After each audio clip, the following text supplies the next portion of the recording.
છો મિત્રો? જય શ્રી કૃષ્ણ. મા બેટી કિચનમાં તમારું સ્વાગત છે. તો આજે આપણે બનાવશું પ્રોટીનથી ભરપૂર મીઠાઈ. તો ચાલો સ્ટાર્ટ કરીએ. જેના માટે આપણે જે વસ્તુની જરૂરત પડે એ બધી જ આપણે અહીંયા લઈ લીધી છે. જેમ કે ઘી, મખાના, ગોળ, દાળિયા, કાજુ બદામ, કોળાના બી, ટોપરાનું ખમણ અને પાણી. તો સૌથી પહેલા આપણે 1 કપ દાળિયા લીધા છે, જેને આપણે એક મિશ્રણમાં પીસી લઈશું.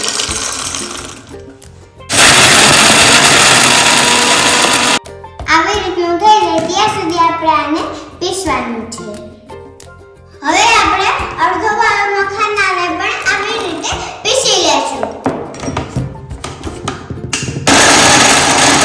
હવે આપણે મખાનાને એક બોલમાં કાઢી લેશું અને આવી જ રીતે કાજુ બદામને પણ પીસી લેશું. હવે આપણે કાજુ બદામને પણ એક બોલમાં કાઢી લેશું. હવે આપણી બધી જ વસ્તુ પીસાઈ ગઈ છે. તો હવે આપણે એક નોનસ્ટિકનું બાઉલ લીધું છે, જેમાં આપણે 2 ચમચી ઘી નાખશું.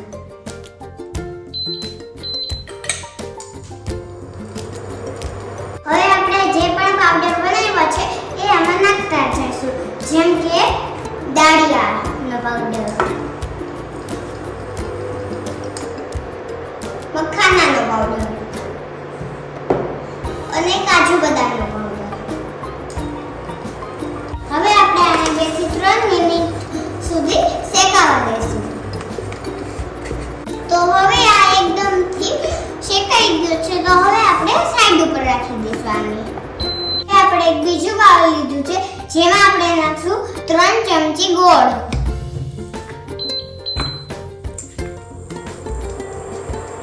તેમાં આપણે નાખશું અડધી વાટકી પાણી અને આપણે એને સારી રીતે હલાવી લેશું. આપણે અહીંયા ચાસણી નથી લેવાની. ગોળ ઓગળે ત્યાં સુધી જ આપણે આને મિક્સ કરવાનું છે. હવે આપણો ગોળ સારી રીતે ઓગળી ગયો છે. તો હવે આપણે આને સાઈડ ઉપર રાખી દઈશું. હવે આપણે જે પાવડર તૈયાર કર્યો હતો એમાં આપણે અડધી વાટકી ટોપરાનું છીણ નાખી દઈશું. આવી જ રીતે આપણે આને હલાવતા રહીશું ને તો આ થોડુંક ઠીક થઈ જશે અને આપણે ગેસ બંધ રાખવાનો છે. હવે આપણે એક ડીશમાં થોડુંક ઘી લગાવીને આ બેટર એમાં લગાવી લેશું. હવે આપણે ડીશમાં બેટર કાઢી લેશું.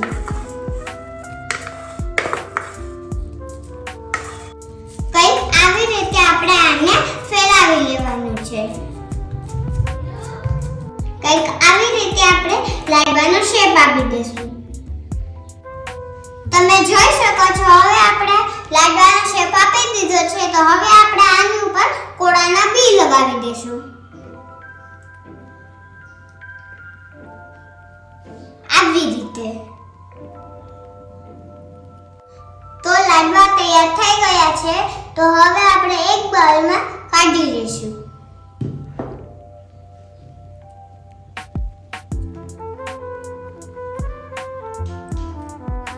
તમે જોઈ શકો છો આ શક્તિથી ભરપૂર મીઠાઈ બનીને રેડી થઈ ગઈ છે. તો તમે પણ તમારી ઘરે આ જરૂર ટ્રાય કરજો. પછી કહેતા નહીં કે અમે રહી ગયા. તમને અમારી પ્રોટીનથી ભરપૂર મીઠાઈની રેસીપી સારી લાગી હોય તો લાઈક, શેર, સબસ્ક્રાઇબ કરવાનું ભૂલતા નહીં. મા બેટી કિચન નંબર